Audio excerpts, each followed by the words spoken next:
Hi there, Paul. Hi there, Joe. Hello. Hello. Joe's coming to us virtually from Ascend Restaurant in Bellevue. Looks really nice.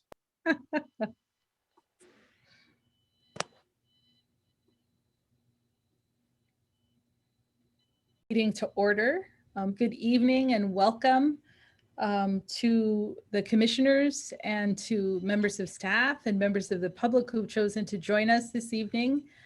Thanks for joining us. I'd like to introduce the topics for discussion and action on our agenda this evening by reiterating our mandate. The mandate of the commission set out in the Washington State Redistricting Act is to accomplish state legislative and congressional redistricting in accordance with the Washington State Constitution. The bipartisan commission was created to listen to the public every 10 years so that districts would be drawn by statute and with public input. As the chair of the commission, I will articulate and manage the commission's process, and in my role as chair, I will ensure the process is as participatory, fair, and equitable as is possible. The 4 voting commissioners have power and responsibility to vote, ultimately creating and adopting a redistricting plan. Voting commissioners will make decisions that will create maps to best represent the interest of Washingtonians. Those of you from the public joining us today, welcome.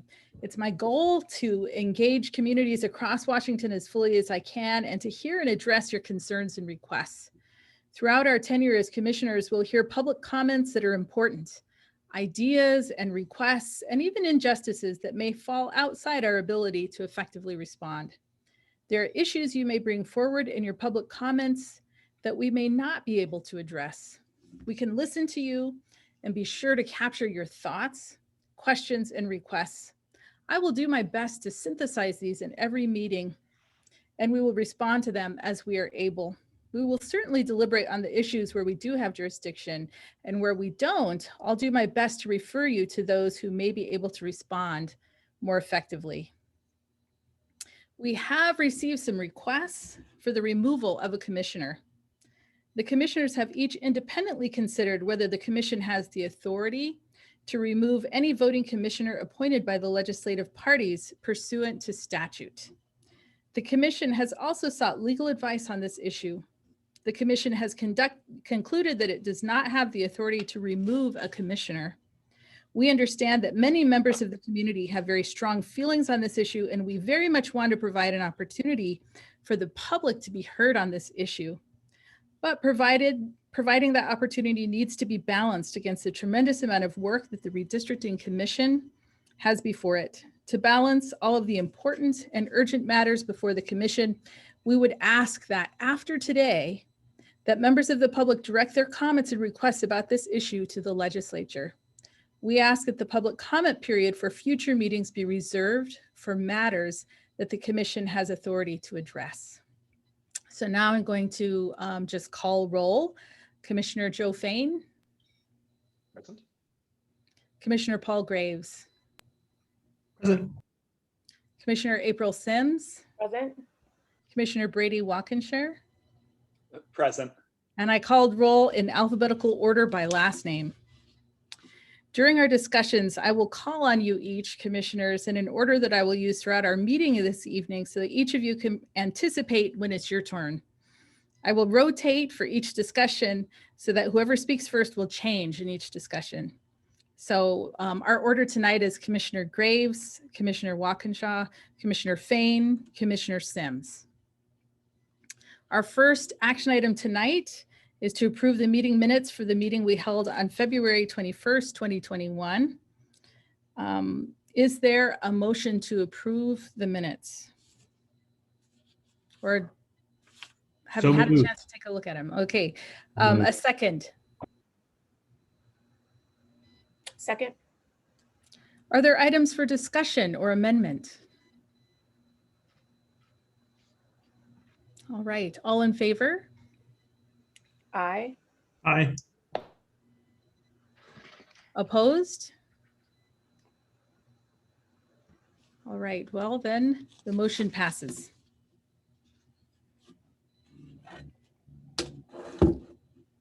The third item on our agenda today or tonight contains items for discussion. And my hope is that in discussion, we can move issues forward that we can take action on in a future meeting. Today's meeting is a special meeting once again, and as such, we can only take action or vote on action items. Our work in the discussion portion of the agenda is to develop agreements about how to move discussion items forward towards action. So I want to begin by reviewing our purpose and values, which I intend to do in every meeting. So together as a commission, we've agreed to the following values and mission, and these are included in the packet. On process, we've agreed to an open, transparent, and credible process to provide access to everyone, welcome all voices, and to be grounded in the statute. In terms of conduct, that we'll conduct ourselves with transparency, that commissioners will participate and negotiate in good faith. All have agreed to collaborate and cooperate and to be respectful and civil. And in terms of outcomes, we've agreed to meet the deadline outlined by law as best we're able, to produce the best possible maps. And our ambition is that our plans and maps will be credible to everyone. At this time, I want to review the public input. So by this, I mean the input that we've received since our last meeting, between then and now, between the 21st of February and today. It's my intention to reiterate what I've heard from the public since our last meeting, and this is what I've heard. Many communications, 11 requested an investigation of allegations against Commissioner Fain, asking for his removal or for his resignation, while 2 communications endorsed his presence on the commission. As I stated previously, these requests fall beyond the authority of this commission. 5 communications voiced general interest in participating in meetings or asked for information about how to participate. I've done my best to respond to each of these requests. 3 communications made requests for meeting materials, and each of these has been provided with the materials requested. Next, I want to talk about parameters for billing, and this is a discussion item from our last meeting. In our meeting on February 21st, commissioners asked me to gather history and provide guidance on past norms around parameters for billing for commissioner time. RCW 44.04.070 states, members shall receive $100 of compensation for each day spent in the performance of their duties. So at this time, I'm going to provide you with a summary of the practice of commissioners during the 2011 redistricting cycle. 3 of the 5 commissioners were able to respond. 2 of those commissioners have passed. So the former chair, Laura Powell, noted that she counted meeting days or days with a substantial amount of work as a full day. She didn't split up day-long work across multiple days, regardless of the number of hours, and she didn't feel it was necessary to put something in writing or reach agreement as commissioners on the issue. She believed they used the honor system. Dean Foster said that the commissioners never deliberated on the issue of how to count days. He counted partial days in aggregate so that the 4 days or 2-hour work segments would be counted as a single day. He also said he didn't feel it was necessary to put something in writing or reach agreement as a commission on this issue. Tim Seiss said he also did cumulative or aggregate hours to be equal to a day of work for compensation. So if he worked 4 more hours in a day, including travel, he would submit a per diem under RCW 43.03. And that's the summary, and I hope you find this summary helpful. My understanding is that previously commissioners individually determined what counted as substantial time and trusted each other to bill accordingly.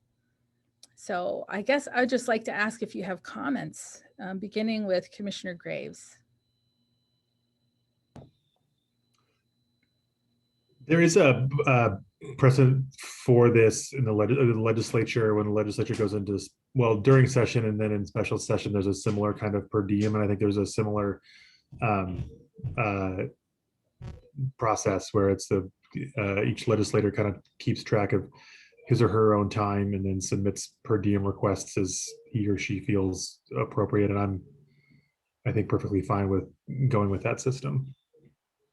Great, thank you. Commissioner Walkinshaw, Nothing to add. Thank you. Commissioner Fain, Just appreciate you doing the additional research and speaking to the former colleagues, but no, I don't have any questions at this time. great, thank you. Commissioner Sims? Yeah, I don't think I have anything to add either. Okay, great. So unless you have more comment, I'm going to ask that we move on to the next item for discussion, which is the Executive Director Search Update. Okay, so to date, we've received 18 applications for the position of Executive Director. Of the applications submitted, I and HR Legislative Support Services identified 4 highly qualified candidates for initial interviews. Interviews were held on Friday, the 5th of March, and concluded today, March 8th. I asked HR Legislative Support Services to close the job posting, given our intention to hire quickly and believing we have some really strong candidates. I've further narrowed down our pool to 2 exceptional candidates following our 4 initial interviews.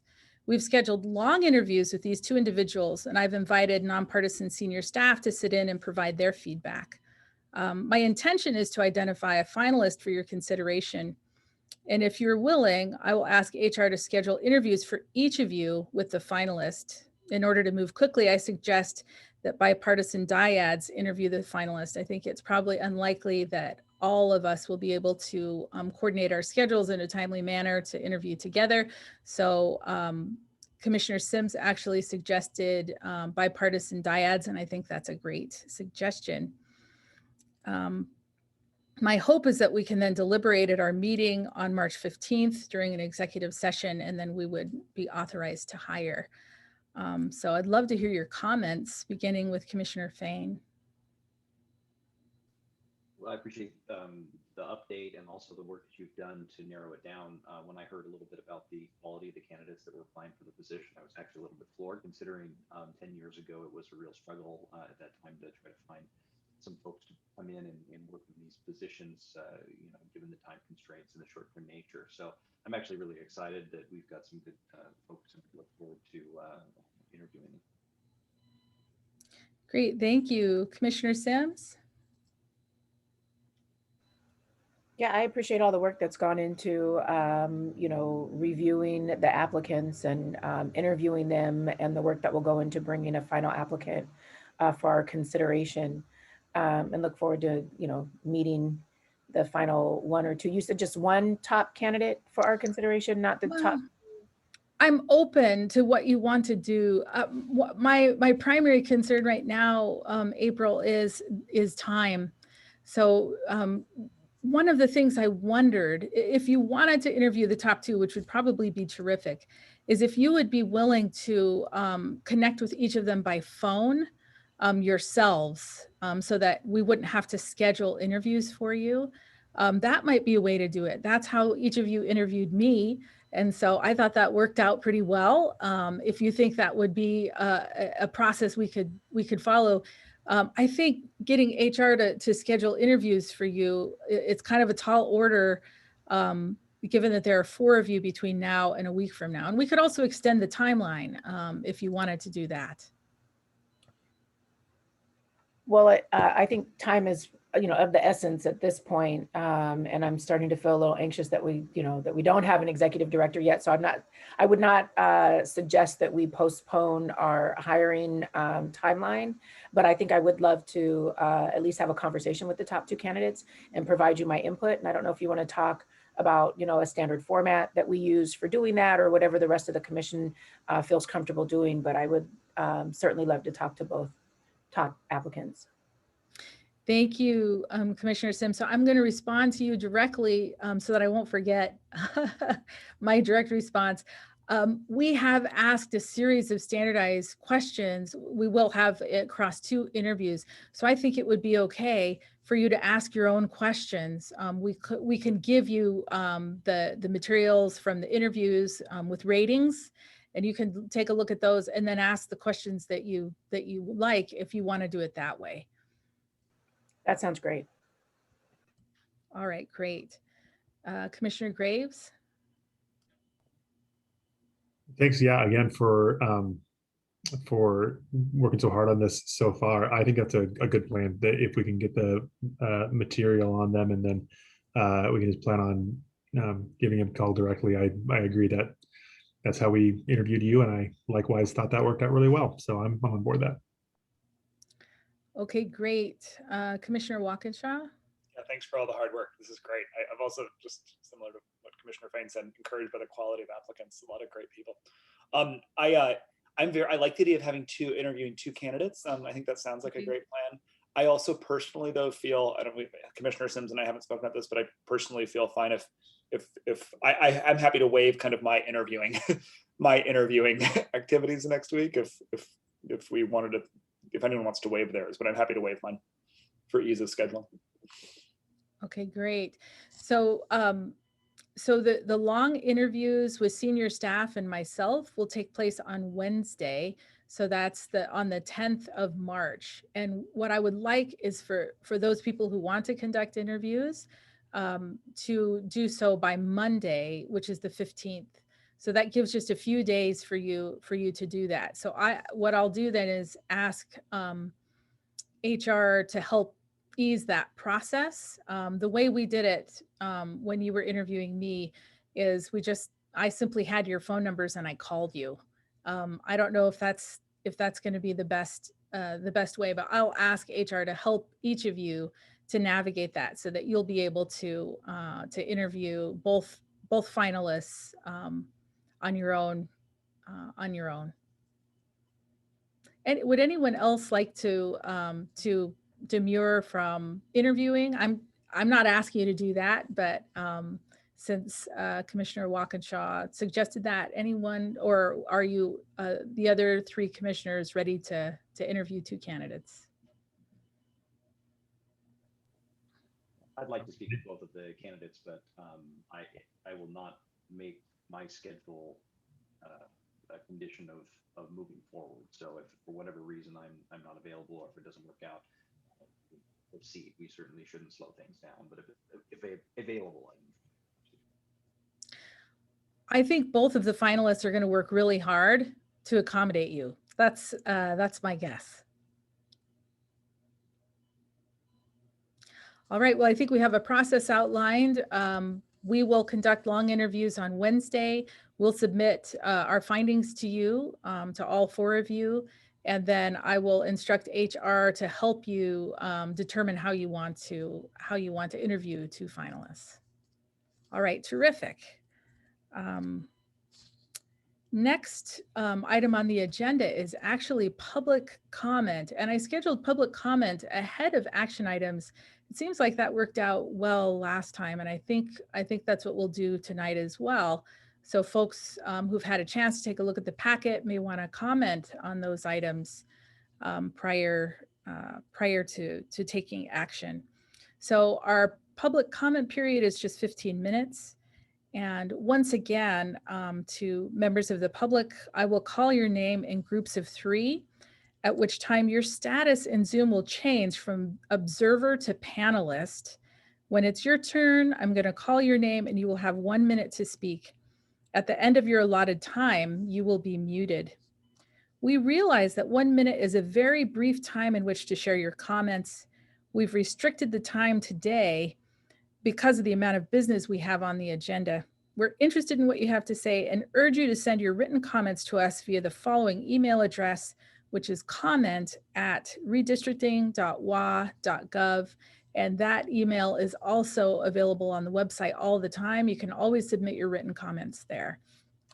I am now going to share my screen and just briefly, once again, go through the process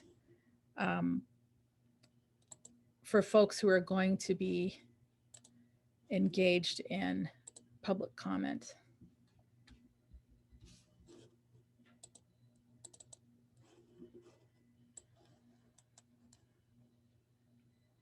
Okay, public comment instructions.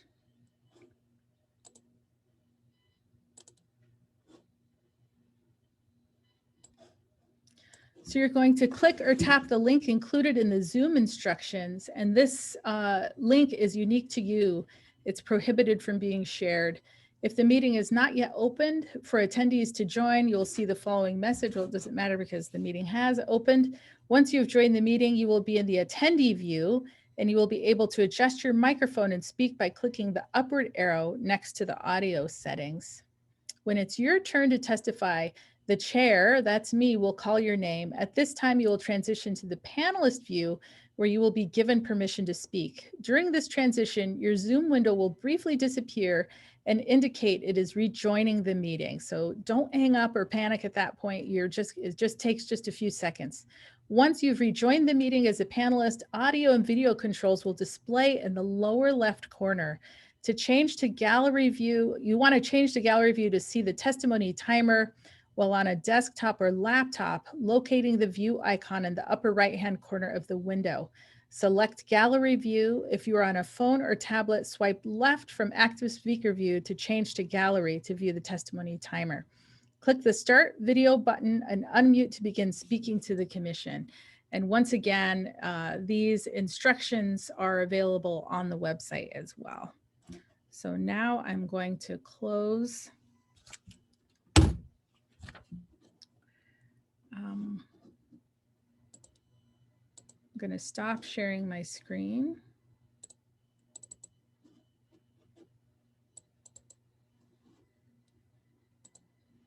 All right. And I will read the list of the first 3 people who will testify tonight, beginning with, let's see. We have 2 senators with us tonight.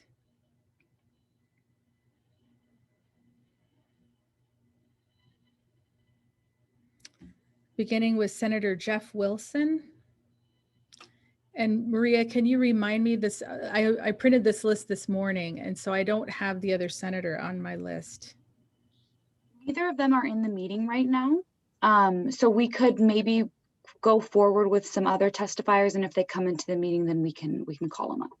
Great, thank you. I appreciate that. So we'll begin then with Jeff Morrison, Carl Brady, and Gretchen McDevitt. So Jeff will go first, and then Carl, and then Gretchen.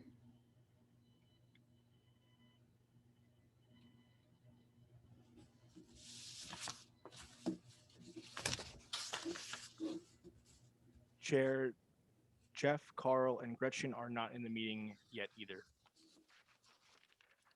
Right, so we're moving a little quickly. We'll see. We'll see.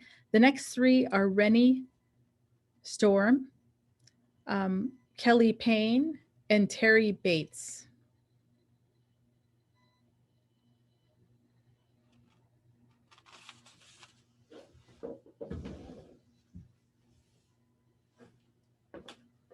Hello. Can you see? Hi, can you see me? Kelly, we can see you and we're ready to hear from you. When you're Okay, ready. I'm Rennie Storm and I'm here speaking on behalf of Kelly Payne. We had conflicting meetings tonight. I'm a PCO for Thurston County, and we're having a general meeting, and so I'm going back and forth. So I just wanted to let you know that we're engaged here. We're interested, and we're trying to get as much as we can from this commission to see what's going on. And unfortunately, with conflicting meetings, it's a bit busy. So the next meeting, hopefully we can participate a little more fully. And thank you. Thank you for your time. You bet. Thank you for sharing. We look forward to seeing you in future meetings. Thank you. Sure.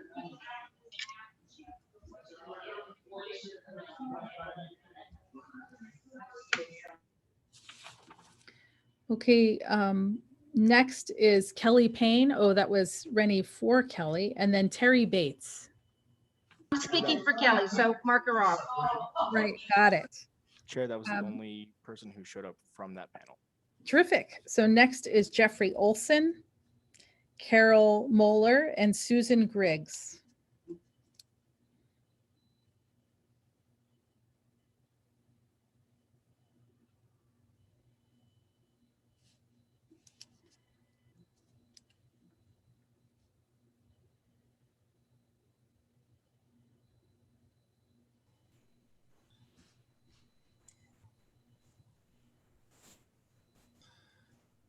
Okay, am I on? You are welcome, Jeffrey Olson. We're ready for you. The reason why I'm talking is I'm one of those that is redistricting buff. I have testified in the last two redistricting. I have calculated the population and I have done other research. What I propose is creating bulletin boards for each, let's say, congressional district where we are able to post data ahead of time instead of waiting until September 30th.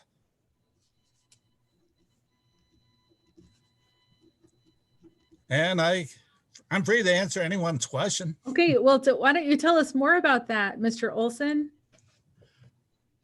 It's basically to allow the local people of that, say, congressional district to see all the input and all the files that people have already created for congressional district and the legislative districts inside the congressional district.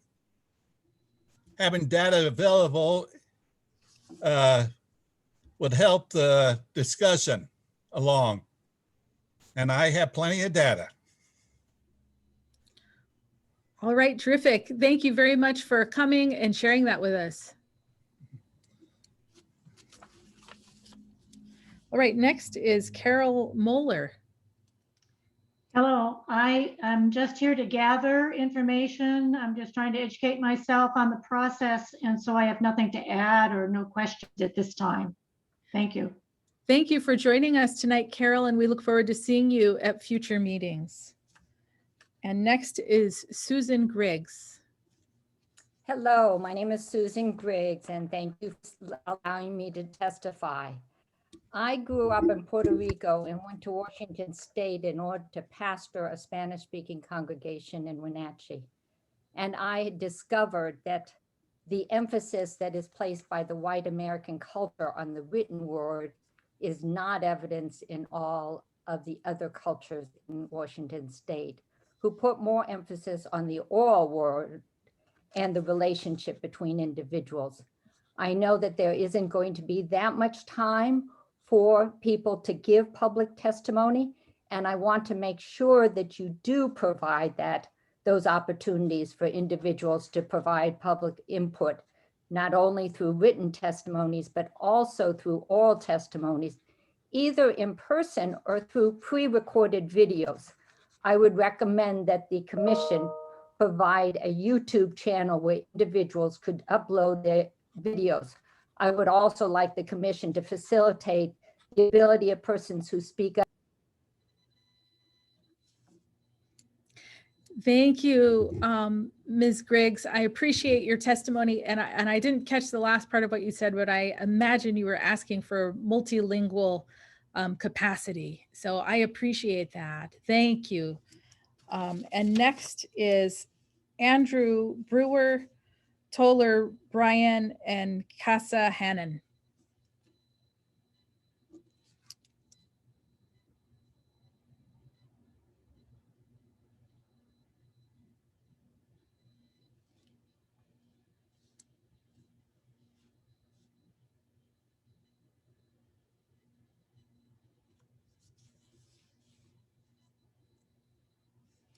Okay, let's see. Are you here, Andrew? I think. Yeah, I'm just in listen mode, so I'll pass on any comment. Thank you. Okay, great. Thank you, Andrew. And so how about you, Toller? Toller Brian? Toller Brian is not in the meeting, Chair. Okay, terrific. And so Casa Hannon? Thank you very much. I'm Casa Hannon. I live in Renton, Washington. I work in the technology sector, and I'm a voter in Legislative District 41 and Congressional District 9. I'm here to ask the Commission to create ways for the public to provide input into the redistricting process. With record voter turnout in the last election, there's renewed interest in and awareness of democratic processes, including redistricting. With this bipartisan commission, Washington State is already ahead of many others in terms of having a fair approach to redistricting. With transparency and public engagement, your work could become a national model. I'd like to see a website that allows video and text testimony to be uploaded.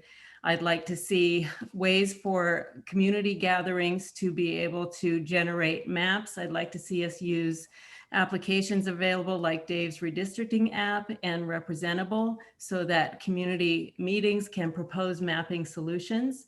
I'd like you to tell us how you will take input so that everyone who wants to be heard will be. I ask that the commission provide clear and accessible means for. Thank you very much, Casa, for your input. And I'm sorry you were cut off, and hopefully you'll have the opportunity to email your full comments. I appreciate that. And then I'll be able to reiterate those in our next meeting. And so I see the last two people on my list are Jay Jennings and Richard Rogers. And so Jay, are you here to observe tonight, or would you like to comment? Jay Jennings is not in the meeting, Chair. He's not here. All right. Actually, scratch that. He just showed up. Okay, great.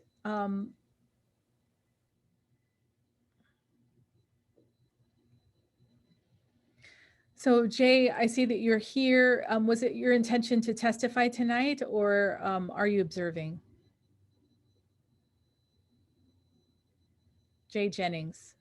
Hi, I am so sorry this happened twice now. I do like to register, but I was just observing, and thank you for all five of you for your work. It's paying off, and you guys are building momentum.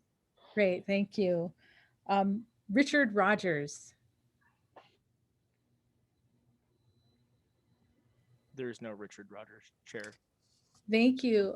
Sean, I wonder if any other folks have shown up who had originally signed up for public testimony but haven't had the opportunity yet.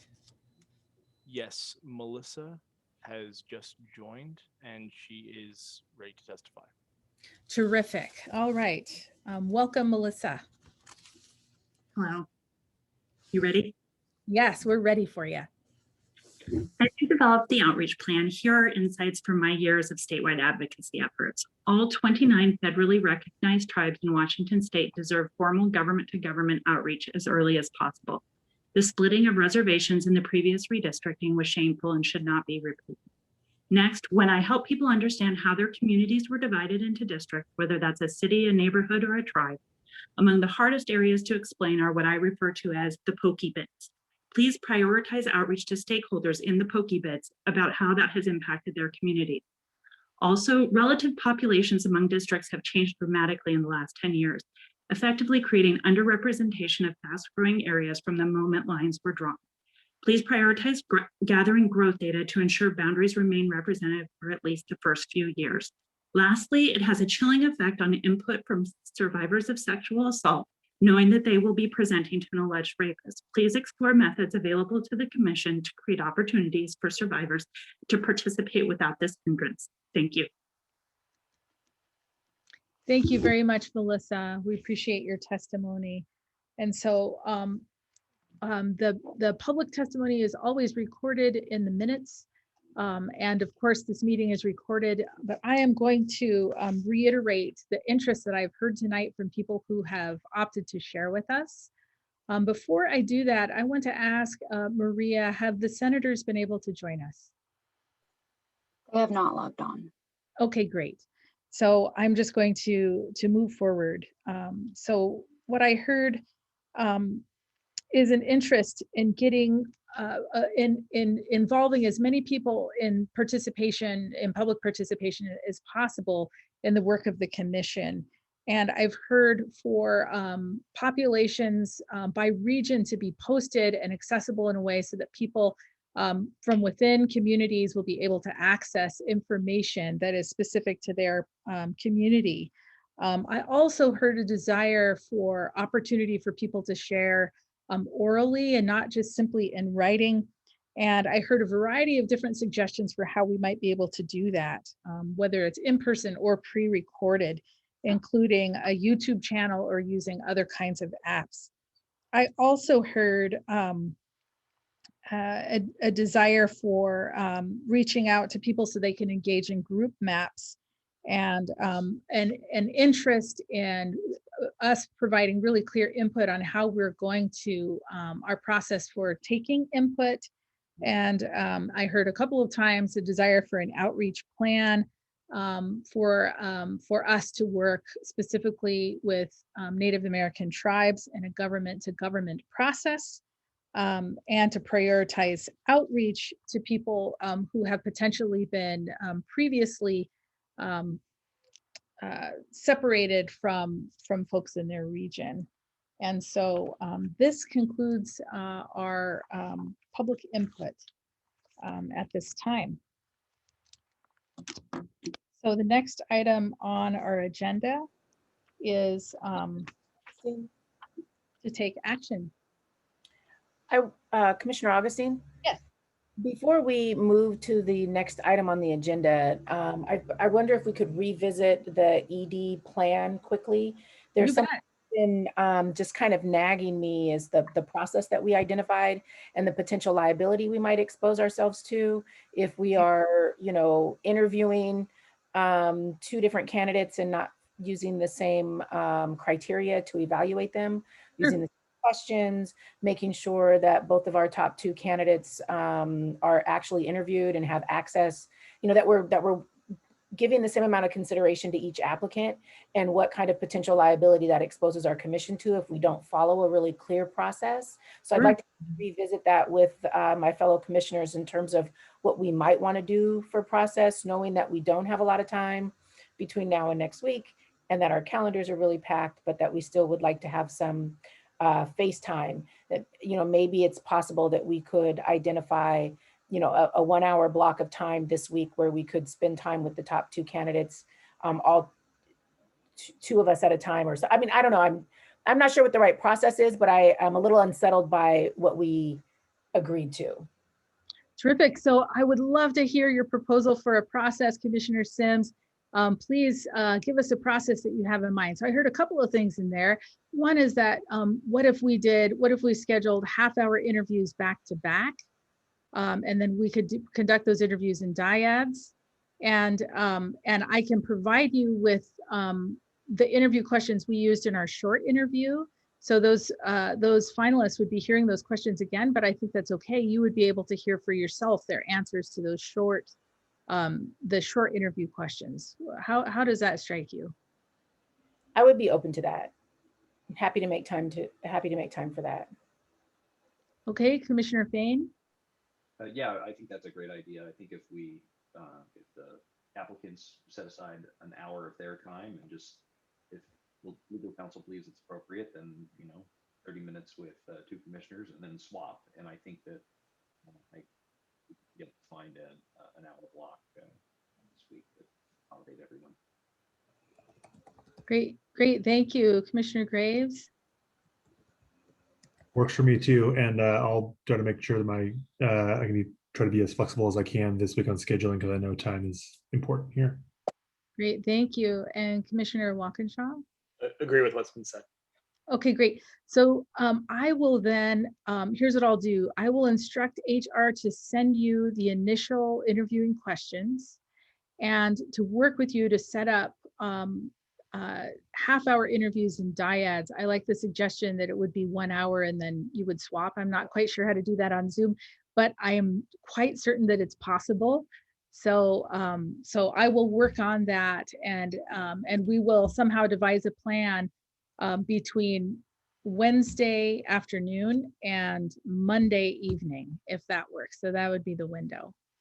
Okay, thank you, Commissioner Sims, for voicing your concern. And do you feel okay about this process? I do, thank you. Okay, great, let's do it. All right. So next we're moving on to action items. And the first item on our agenda tonight is the Commission Code of Conduct. In the packet of materials is a draft document that was put together by staff under my supervision per the process that we identified at our meeting on February 21st. I hope that each of you have had an opportunity to review it. This draft is still being reviewed by council, I want to suggest that we discuss it, but delay taking action until a time when council has the opportunity to fully review it and comment on it. In fact, it's gone around through a couple of different rounds. And so I think there are two different bodies that are taking a look at it now. And so first, I just want to hear your comments. What were your thoughts as you were reading through it? And then what we'll do is we'll take your comments in the minutes and make adjustments as you suggest. So let's begin with Commissioner Graves.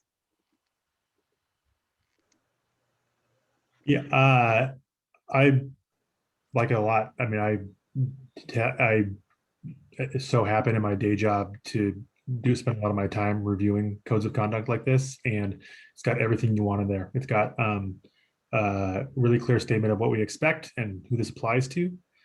It's got some really clear and tracking the legal language of what is unacceptable. And then it's got some really clear procedures for who a complainant can raise issues with, how they're going to be handled. Some really clear things in there about, no, you can't make a promise of confidentiality or a promise that any particular outcome will happen, but that we treat everybody's complaints seriously. And then it's got a pretty clear process for how complaints are handled, resolved, and then an appeals process. And I like all of that, and I don't have any substantive changes to it. Great, thank you. Commissioner Walkinshaw? I agree with your proposal, Commissioner Augustine, to just give a little more time for the legal input and so forth, and hold the vote till the next meeting. I think that's smart. I think we're headed in the right direction. Okay, terrific. Thank you. Commissioner Fain? Yeah, I've had a chance to review it. Like Commissioner Graves, I will probably be stealing some of this language for some of the codes of conduct that I need to put together for other organizations. It's very well written. I did have a question about the appeals process to the Attorney General's office. I don't necessarily have a problem with that. I just didn't know if that was the customary appeals process for other departments, and really that was my only question. Otherwise, I'm ready to adopt it once staff's had a chance to look at it. I'm glad you brought that up. The answer is no, it's not customary, and also they're not necessarily comfortable with that. So we are still in pursuit of how to consider running an appeals process. There are a couple of different ideas on the table, and I would love to hear your ideas. And we will be circulating multiple drafts between now and the 15th as we're trying to solve that. That's a good question. And in particular, there is a question of if it's the chair, so the chair can preside over a large portion of this, but if there's a complaint against the chair, then what's the process for investigating that? And so we're really trying to do due diligence to determine how to do that well. Commissioner Sims? Yeah, no, I agree with the process that you outlined. I think I have a new appreciation for the challenge that it is to create a code of conduct for a commission as unique as ours. I think a good code of conduct or a good policy clearly outlines a resolution process for all the parties involved. So I have an outstanding question about, commissioner staff that are not necessarily the staff of the commission, but are the staff of the caucus, and like what avenues do they have should they need resolution, and where they fit in this code. And I don't know if that's part of what's being reviewed by legal experts. And I think just the accountability pieces with the AG's office, nice to know that they're not interested in playing that role, but I guess that also puts us kind of back to square one. So I appreciate the opportunity to get more legal advice and to be a little more thoughtful before we adopt this, and hope that we can move forward with adoption next week. In addition to having legal review, I just want to check in and see, have we had any HR professionals also review this and flag it for anything that we may not be thinking about at this time? So what I understand, so the answer is not really. We have had legal counsel that specializes in HR review it. Okay, here's Bernard Dean. Thank you, Bernard, for being willing to comment. Sure. So the policy is taken from the House Respectful Workplace Policy. And so it was circulated to House Counsel, who's also on this call, Ohad Lowy, and he provided some feedback to the chair. And then I believe that the Senate has also had their person that handles HR issues review it as well.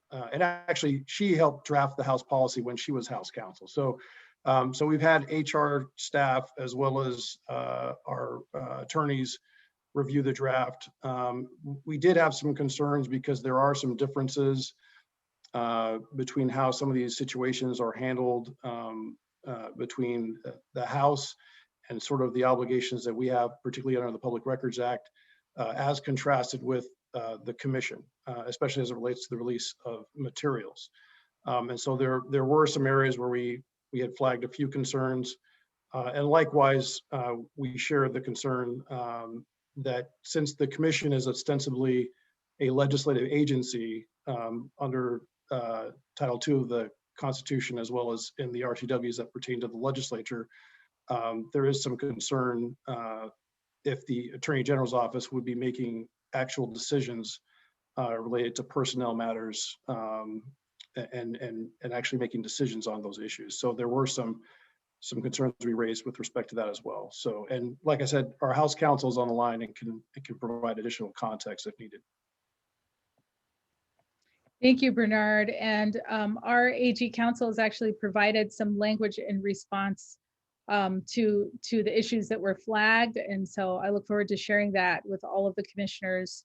And so I guess I would ask if there are others that would like to share at this time. So I think you said, Bernard, that House Counsel is here. Is that right? That's correct. Ohad Lowy's on the line as well. Great. So would you like to share, Mr. Lowy? Sure. Thank you, Commissioner. I think to address the one issue about what's available to staff. So one, there is the House of Representatives policy that our caucus staff could come and file complaints, but additionally, I believe in looking at the draft for the commission, caucus staff would also come under the policy and could file any concerns there as well. But I guess I would defer to the Attorney General's office on that issue, but that was at least my impression from reading it. As Bernard mentioned, there were some things we highlighted about regarding public records in the appeal process as well, and those concerns have been kind of shared. And I look forward to seeing the suggestions from the Attorney General's office, and I'm happy to answer. Since the underlying policy is really a House policy, I'm happy to answer any questions the Commission may have.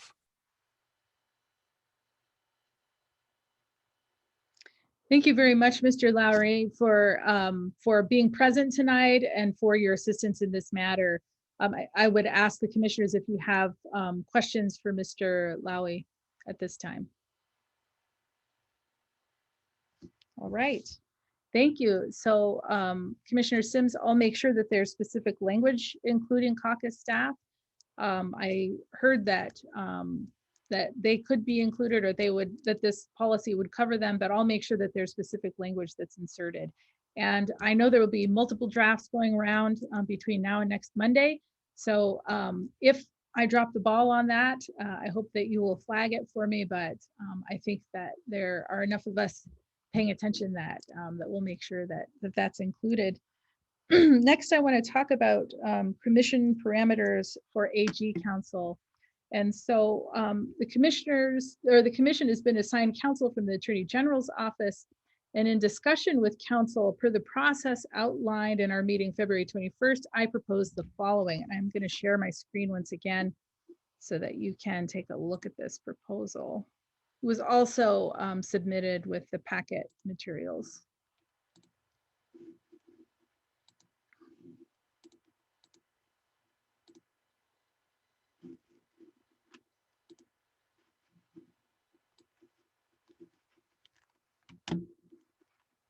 I have dual screens here, so I'm not sure when I share. Do you see the small one or do you see the big one? I can't tell. Are you able to see this proposal clearly? I see your slide and your next slide page. Yeah, I As don't well know. as any notes if they were captured there. It looks clear, Commissioner. Okay, great. So I will work on that, April, and see if I can figure out how to give you the big one. Just fine, and I've got my glasses around here somewhere. I can't see anything without my glasses. Okay, so here is the proposal. So each commissioner may receive up to 3 hours per month of legal advice.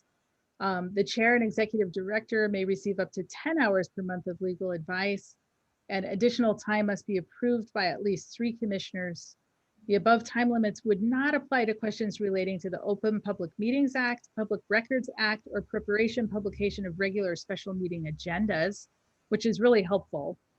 And because attorney-client privilege flows between the AGO and the commission itself, the AGO legal advice provided to an individual commissioner will not be privileged as to other commissioners. So commissioners seeking to obtain strictly confidential legal advice on an individual basis may seek private or independent counsel.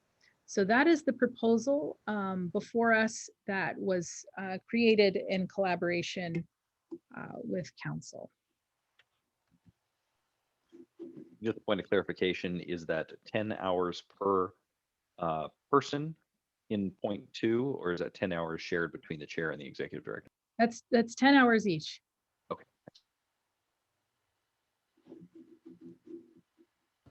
Can you remind me, I know we talked about it last time. Is the primary issue here that maybe there's like some billing guidelines or something like that, that this gets kind of like marked against us and we just don't want to be running up AG time, or was there something else? I can't refresh myself on what we talked about last time. I believe that AG Council requested parameters from us so that they would be able, they want boundaries so that they'll know what it is that they are being asked to do on a regular basis. And I think of special importance is the issue related to privilege. So they want us to understand that the AG represents the commission and not individual commissioners. Commissioner Grace, I can provide a little more backdrop. We just wanted a little bit more of a parameter so that we understand when a request is coming from the commission as opposed to an individual commissioner, and that request has sort of the agreement of at least a majority of the commissioners. Sometimes there can rise, and it hasn't come up yet, but it could rise, where there's a question that other commissioners will not agree to. For example, does this map comply with the Voting Rights Act? Other commissioners might not agree to get that advice, or that they want to seek that advice from the AGO. And so because this is not a traditionally hierarchical organization where we understand exactly where the instruction is coming from, we were looking for some parameters that still allow us to provide legal advice on a very expedited basis when it's necessary, and then to understand when it is a request that's coming from the commission itself, as opposed to an individual member. There are a lot of ways in which we can structure that type of parameters. This was one of the proposals that we thought of, but we're happy to consider other types. And if the commission does not think that's necessary, we're just wanting some instruction of how we should, when should we elevate a request for legal advice to the rest of the commission to see whether agreement is necessary. And so that's basically the reason why we are proposing this. Very helpful. Thanks very much. And with that, this makes sense to me. Okay, great. So I want to ask for amendments. Are there amendments that you would like to make? And we'll begin with Commissioner Thane. I don't have any. Is this something that you're looking for us to then formally adopt it as a formal position of the commission, or just a guideline we're going to be operating under? Well, it's an action item, so Got it. I'm asking for you to adopt it today. Okay, great. No, I'll be supportive. Great, thank you. Commissioner Sims?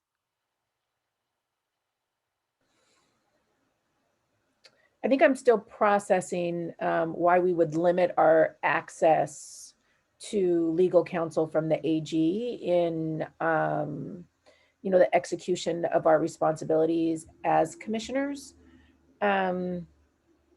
So with that, kind of outstanding question in my mind, I don't have any I don't necessarily have any amendments at this time. I would just like to lift up that should this become a challenge, that we might want to revisit this policy for a different action at a later time. I'm not quite sure, I don't foresee myself needing more than 3 hours of advice from the Attorney General's office today, but an issue could arise where I need more access and more advice to make sure that I'm being dutiful in the work that I'm charged with doing. So I'd love to make sure that we can revisit this should we need to extend those timeframes or those limitations. Thank you, Commissioner Sims. And so I would ask Tara to comment on that once again. I also want to just point out that our council, AG Council, is a shared resource. So I think this is an opportunity for us to determine collectively how we're going to share that resource, so that we don't end up in a situation where one person or one commissioner is using up more time that would preclude others from being able to use that resource. And so if additional time is requested, then a vote of 3 would make that easily possible, to make sure that you had additional time. That's my read. Would you like me to ask Tara and we can hear her comment? Yes, this is really just a parameter, sort of a default option. Additional time can be requested with approval. We can change that parameter at any time. And we can create an exigent circumstances exception if that would be helpful. If there's something that comes up that requires urgent action, that does not apply, that time limit might not apply.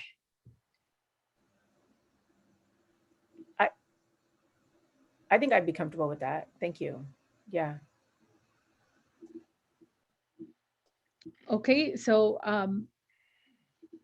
I am going to ask for an amendment then. And so it sounds like Commissioner Sims, you would like for there to be an addition of, you would want us to define a circumstance in which that would be lifted. Is that right? So where you could go beyond 3 hours in some circumstance. Sure. So if you would like to make the amendment, that would be fabulous. Okay. I see what you did there. Move to amend to include language that allows for additional access in an emergent situation. Or a time sensitive, regarding a time sensitive matter.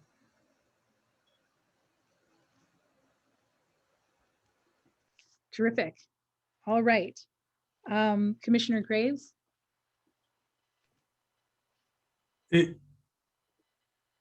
is that, cause I sort of understood and Commissioner Sims, I get what you're getting at too, and I have some of the similar type concerns. When I saw the initial proposal and it included the thing that you can go above those initial limits with the support of 3 commissioners, that's what I thought would be like a safety valve for those kind of situations. But maybe I understood that wrong, or maybe there's something I'm missing in that, and I'd be interested in Madam Chair, your thoughts on what, if I am reading that wrong, and if not, I'm totally behind the idea of having some general guidelines and then some kind of safety valve with I think a majority vote would probably make sense, so that we can make sure that we're being clear with the AG's office for who's asking for what, and making sure that we're sharing that resource well, but also making sure that we can be flexible when we need to. Okay, so I think what you're asking, Commissioner Graves, is if we have a vote, a majority vote, to extend that time, that I think you're saying that's the, that's a mechanism by which, we could increase time. But you're also open to including language for, exceptional circumstances. Yeah, that's how I read it. Yeah, I guess I could see a situation where we adopt a policy saying that, it's 3 hours per person with the exception of emergent, kind of an emergency or an emergent situation, but then we have some dispute over whether it really qualifies as an emergent situation. And just seems like it'd be a good idea to have a process in place ahead of time for how we decide what those situations really are. Okay, great. So Tara, I'm going to ask you again for your input. We could leave that call to council of whether or not it's a time sensitive situation as a legal matter. That's one option. I'm not exact. There are other options that are available.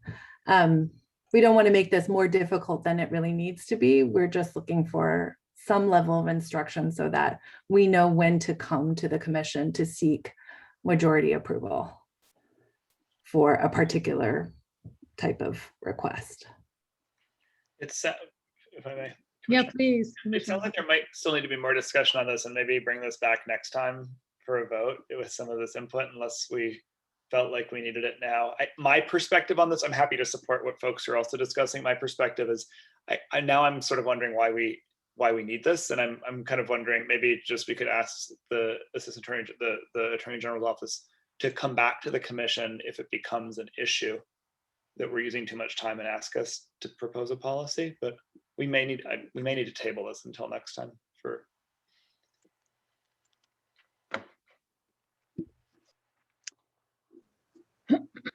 Okay, so at this point, I would ask for a motion to approve, but I wonder if we have enough questions that it seems like it would be wise to go another round, and we can do some more work and pass it around and work on it or bring it to yet another meeting. Is that what I'm hearing? I mean, if my colleagues want to vote, I would vote for it as well. I just didn't know if folks were on the same page. Go ahead, Commissioner Sims. Well, I think I'm just still trying to wrap my mind around what's driving this. And I wonder if we could get some historical data from commissions in the past and how maybe did they come up with a similar policy or agreement? Was there, an exorbitant amount of use by one commissioner over another that created, I wonder if we're trying to solve for a problem that we haven't even identified. So I think some additional data would be good, and I would agree that maybe we could table it just so I can, and it's probably just a matter of my own personal comfort, and I'm just kind of not sure why we are doing this. Okay, great. Commissioner Fain, it looked like you had something to say. Yeah, I had a related but different question. In the PowerPoint that you had there, you had the item about that individual commissioners could seek legal counsel outside the Attorney General's office if they wanted to have confidentiality. And I guess my question is from a public records standpoint and from a state action standpoint, if a commissioner is independently getting legal advice from an external attorney, is that protected under attorney-client? Is it protected from the public records exemption for attorney-client communication? How does payment authorization for that work? I mean, I guess being that bullet point was there, it kind of opened up a number of questions. I could certainly see the value where having confidential information during a negotiation of a legal nature would be beneficial, but I'm not sure we have a process in place that clearly establishes what the guidelines around that might be. Okay, great. Of course, I don't have answers to those questions, so I will, I am then. And we can have them come back with that answer when they come back with the other answer. Be totally fine. So I think it's clear that we're not ready to move forward with this proposal. And so I believe I have what I need to work with council to come up with an alternate proposal. And so we will delay action until our next meeting, if everyone is comfortable with that. All right, let's do that. And so, and I will investigate further and bring back additional proposals. All right, so the next item on our agenda, item 6, is additional discussion items. The first is a request for consultation from the Colville Nation. And so this request is included in the packet materials. The chairman of the Colville Nation, Rodney Costin, drafted a letter to the commission on February 9th, requesting consultation prior to drafting maps. And Chairman Costin's letter is included in the packet. So I submit this request for your consideration. And again, this isn't an action item, it's just a discussion item. So I'm asking for your comments and additional instructions for moving the request forward. And so let's begin with Commissioner Graves.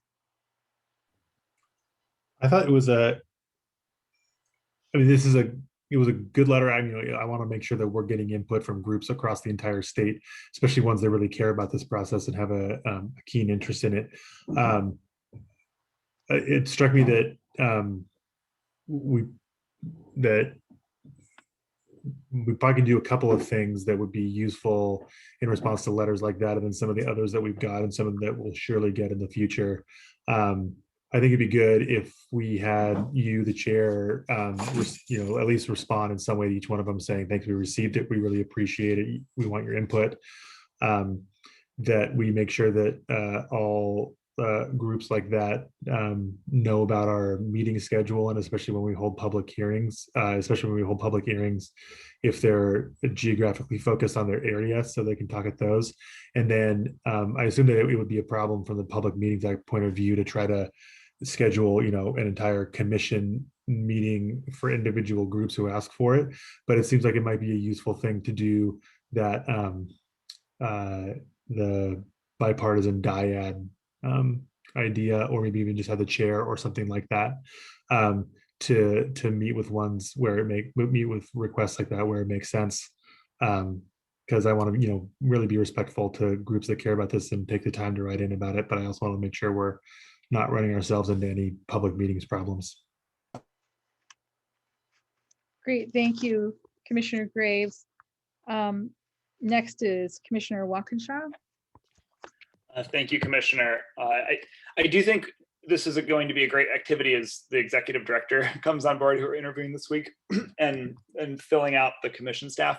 I do think as that individual comes on, it will be important to think about a really strong engagement process with tribal nations as we go through this. So I do certainly think we need to think about how we really thoughtfully do that prior to drawing maps as we engage in the process. So I would hold till we hire our executive director. Perfect, thank you. Commissioner Fain. Yeah, thank you. I think we're going to receive a lot of email requests, and I think we're probably not going to be in a position to respond to all of them. And I do think the executive director will be in a good position to field some of these and help it inform maybe where our public hearings are going to be. I would say this letter, as a notable exception, we can't respond to all of them. There is some very specific outreach that we may want to do in an organized fashion, as Commissioner Walkinshaw is referring to. There's definitely some organized communication we should be doing with our tribal partners. We don't know necessarily if they're all unified in terms of how they'd like to see those maps drawn and consolidated into one district, or what those individual opinions are. And so it probably warrants a conversation, either commissioner to tribal representatives, or the commission as a whole, having a meeting where we're just considering issues surrounding those tribal relationships. So again, it's a good discussion to be having, and I think it'll be helpful when we get our staff on board to organize a really positive response. Great, thank you. Commissioner Sims. Thank you. I have an outstanding question about this too. I wasn't sure if this consultation request was a formal request. I know that the Attorney General's office has a formal consultation request for the recognized tribes in Washington State. So I don't know how that fits in with our work as a commission. If the commission should adopt a formal policy, if we can adopt a formal policy. I won't pretend to know all of the specifics around tribal consent and consultation policy that the Attorney General's office adopted in 2019, I think it is. So I wasn't sure if this was I think the question for me, is this a formal request or an informal request? Because I think that then would drive whatever decision we make moving forward.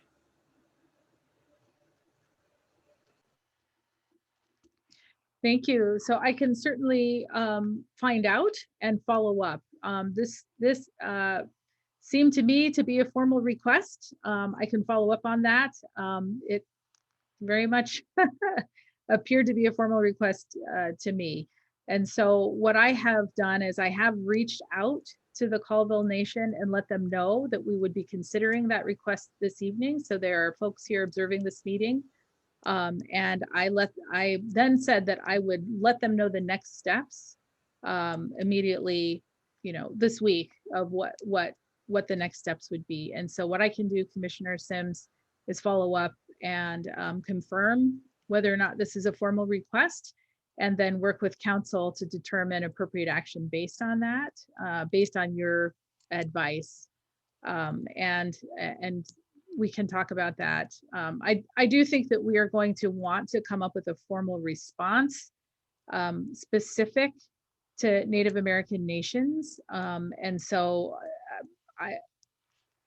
I will be in touch with them first to confirm that this is a formal request for consultation, and then to outline next steps.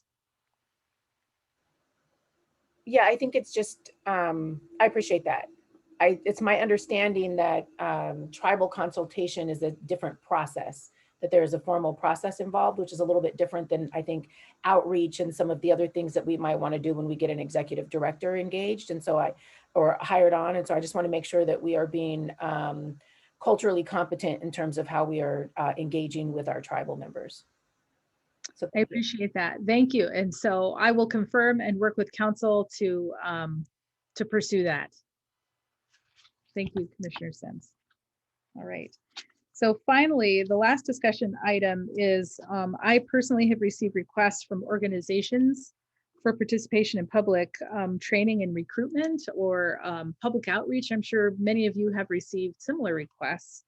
In the past, commissioners have responded to these invitations individually as they deemed appropriate. As you know, we're each of us, public figures in terms of we're responsive to the public. So, but before I respond to invitations, I wanted to open this to discussion. As the chair, I wanted to make sure that you're aware of it and to get your comments as I step into some of these spaces. So beginning with Commissioner Walkinshaw, comments. I wholeheartedly, I support it. And I think we should probably just do it on a one-by-one basis. Great. Thank you. Commissioner Fain? I think it's great that that we're getting requests, and I think you should take as many of them as you're willing to participate in. I think it'll be great for us to spend as much time talking to members of the public that are interested in what we're up to. I'd agree with Commissioner Walkinshaw. I think as those requests in, we can just have staff filter them or make our own independent decisions, or if we're unable to take something we've been invited to share it with other commissioners to see if they're interested in or available to do that. So again, I'm excited that folks are interested. Terrific. Commissioner Sims? Agree. You're a strong representative of the commission, so appreciate you being willing to talk to the public. Thank you. Commissioner Graves? Agreed. Go forth. Okay, so what I can do then is for every engagement that I participate in, I will just report back to you at our very next meeting. So I'll just include sort of on the agenda item, just a discussion point saying, hey, I did this on this date and here's the summary, just to make sure we're all engaged and you're all aware of my activities. Thank you. So I would like to, at this time, adjourn this meeting. We did it with 15 minutes to spare, so congratulations, commissioners. I want to thank you for your service and for your time and attention. I recognize the commitment that each of you, Brady and Paul and Joe and April, demonstrate and your leadership in being part of this process. Thank you. I also want to thank staff and members of the public who have taken the time to join us on a Monday evening. Sean Murray provided tech support today, so thank you to Sean. And Maria Garza provided admin support, including taking minutes, so thank you.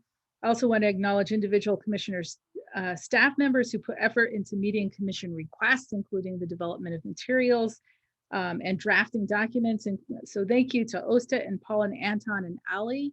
Thank you to Lisa from Legislative Support Services, HR, for all the work you've been doing. Thank you, AG Council, Tara and Emma, for your help with preparation. And thank you to senior staff for being here as well. Bernard and Mr. Lowy, thank you for being here with us. And this meeting is now adjourned. Have a great evening.